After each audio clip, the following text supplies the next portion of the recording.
masarap ang magluto. Pero mas the best to eh. Wala pa rin pinag-iba. Talaga? Masarap yung luto ng ex mo?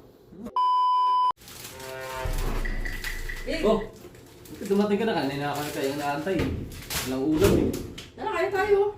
May binili ako adobong pata, baboy. Saan ka nabili yan? Di sa kanto. Saan to? Oo. Kasi ayaw mo magluto. Eh, natatamad na magluto ako ba? Minsan lang tayo humingi ng luto ulam eh. Kahit niluto ng kanto dyan eh. Di ako binili sa kanto yan sa ex mo. Lalo ayaw mo kainin yan. Mamaya mag-aalat ka na naman. Ano ka magagalit eh, pasis-pas. Tagal-tagal nyo nang wala. Hindi mo naman mahal yun, di ba? O ba't ako magagalit? Ayaw ko kainin yan. Kung sardinas na lang, kung kinakailangan. Ito talaga. Ayun, may adobong patang baboy yan. Sarap-sarap niya, no? Eh, wala Ano lang. ko ngayon? Wala lang pang mabilang na tindahan niya sa ano eh. Labas eh, kundi sa kanya lang. Ano ka ba, ex mo na yun eh. Kalimutan mo na yun. Wait lang. Mamaya pag kinain mo yan, makagalit ka na naman. Ano ka magagalit, babe? Di ako ganyang babae. Kumain ka na. Sabi mo, nagugutom ka. Ayaw. Ikaw na lang. Magsardinas na lang mamaya. Ano ba naman yan?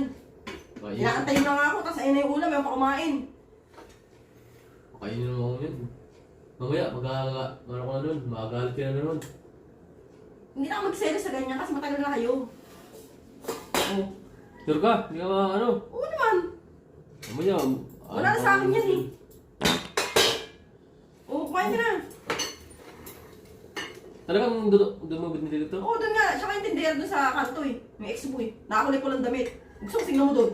Alam mo naman na ano, walang ibang masarap na luto na ano. Hindi yung luto mo lang ano. Oo, luto ko lang pala masarap sa'yo eh. Hindi kain mo na yan. At saka minsan lang yan. Bukas magluluto ako. Ngayon kasi nagtaba ako eh. Hindi na ako makapagluto eh. Ayaw mo na lang magluto eh. Oo. Tsaka mo na ngayon yan. Sure ka talaga? Oo nga. Mamaya, mag-aaral ko na naman. Kumain ka na dyan. Doon mo talaga binili ito? Sa kanto? Oo nga. Doon sa ex mo. Ulit naman tayo eh. Sigurado ko lang. Oh. Hirap. Bakit? Di mo makilala ng luto ng ex mo? May alam mo. Oo. Hindi naman pala eh. Kumain ka na dyan.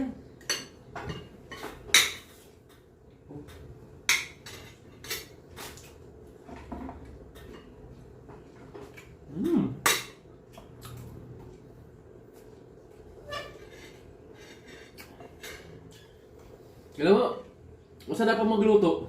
Pero mas the best to eh. Wala pa rin pinag-iba. Talaga? Masarap yung luto ng ex mo? Anak ka ng pu.